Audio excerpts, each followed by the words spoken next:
we figured out the 5-number summary, and we were able to figure out the lower and upper fences. So the next thing that we really want to do is construct this modified box plot. So the first thing that you want to do is plot first all the quartiles. So we know that the quartiles is going to be Q1, Q2, and Q3. Q1 is 35, so that is going to be the lower half of the box. So 35 is right here, so here is going to be Q1. Okay. Then Q2 was 46. 46 is around here. So here's my Q2. And Q3 is going to be 54. So 54 lies around here. Okay. So this will complete my modified box plot. Kind of, at least the box itself. The next thing that I want to do is write the fences. So the fences are going to be these hinges that we have here. Maybe I should, not fences, the hinges here. Now, before we do these, let's identify the outliers. So let's graph the fences.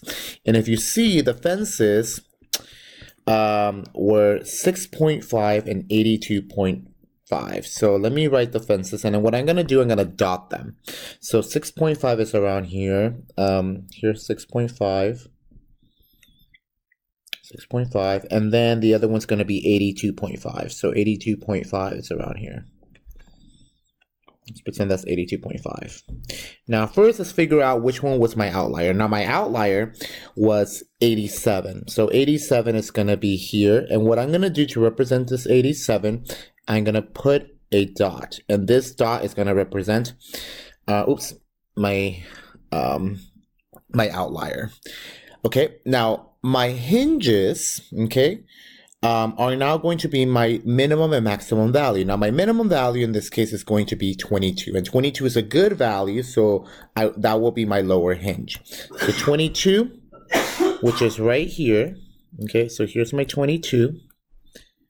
This is going to be my minimum value. Now, my maximum value, as you can tell, was 87, but 87 is considered to be an outlier, and I don't want to have my hinge all the way to 87. So what I'm going to do is I'm going to take the next good value, and my next good value is going to be this number. It's going to be 59. So 59, which is my next good value, is going to be around here.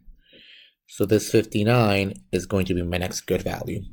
And now what I want to do, I can go ahead and erase this 82.5 and erase this 6.5. Because we don't want the fences. So the fences you never ever draw. Okay, so now that I have that, this will complete my modified box plot. So when we graph it in StatCrunch, this is basically what's going to come out. You will not see the fences. All you will just see is the box plot itself. Okay.